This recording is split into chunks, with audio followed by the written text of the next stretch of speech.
Bonjour. Qu'est-ce que l'écart type? Tout comme l'étendue, l'intervalle interquartile et la variance, l'écart type est un paramètre permettant de quantifier la dispersion d'une distribution. Alors nous allons entrer directement dans le vif du sujet en rappelant que l'écart type est la racine carrée de la variance. Donc pour tout ce qui concerne la construction de ce paramètre, son calcul, ses formules, je vous renvoie à la vidéo sur la variance et nous allons nous focaliser dans cet exposé surtout sur les propriétés de l'écart type. Je rappelle juste pour mémoire que la variance est la moyenne des carrés des écarts à la moyenne des valeurs de la série. Donc l'écart type est la racine carrée de cette moyenne des carrés des écarts. Si on considère la série comme une population à part entière, on appelle l'écart type sigma. Si on considère la série comme un échantillon de moyenne m provenant d'une population plus vaste, dont la moyenne mu et l'écart type sigma sont inconnus, alors on peut calculer un écart type nommé S, qui est un estimateur de cet écart type inconnu. Nous avions vu dans l'exposé sur la variance que pour que cet estimateur ne soit pas biaisé, il fallait diviser la somme des carrés des écarts par n-1 et non pas par n. Alors je passe rapidement là-dessus car le propos est le même que pour la variance. Et pour le calcul, on ne perdra pas de temps à le calculer à la main. Je rappelle l'exemple pris pour la variance d'une série de 20 patients dont on a noté les temps d'attente à une consultation de médecine. Ces temps sont notés en minutes.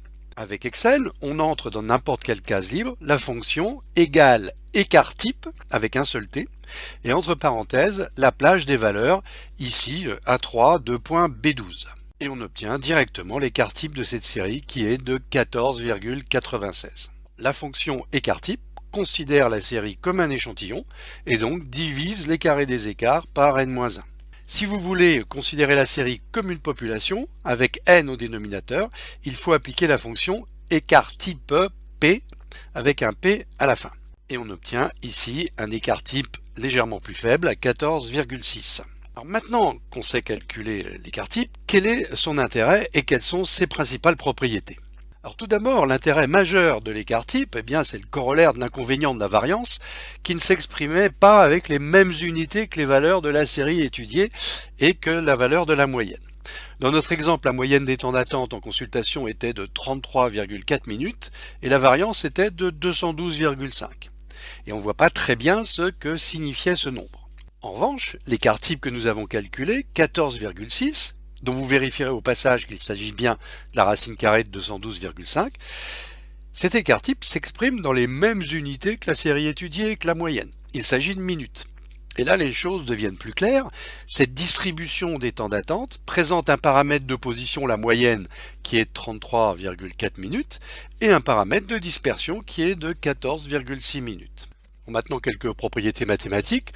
Tout d'abord, l'écart type est toujours positif puisque c'est la racine de la variance. Ensuite, si on a opéré une transformation de variable, par exemple si on a créé une variable x' qui est égale à une variable x plus une constante b, eh bien l'écart type de la variable x' est identique à celui de x. Alors ceci est logique puisque l'adjonction d'une valeur constante change simplement le paramètre de position comme la moyenne, mais ne change en rien la dispersion. Enfin, si on crée une variable x' qui est multipliée par une constante, a par exemple, eh bien l'écart type de x' est égal à l'écart type de x multiplié par cette constante. Alors, que signifie l'écart type? Qu'est-ce qu'on peut en tirer? Alors, pas grand-chose en fait si la distribution, comme sur ce graphique, est quelconque. L'écart type prend toute sa valeur lorsque la série étudiée suit une loi mathématique connue. Par exemple, ici la loi normale. Dans ce cas, l'écart type est la valeur pour laquelle la courbe de la loi normale s'infléchit lorsqu'on l'ajoute ou lorsqu'on la retranche de la moyenne centrale. Alors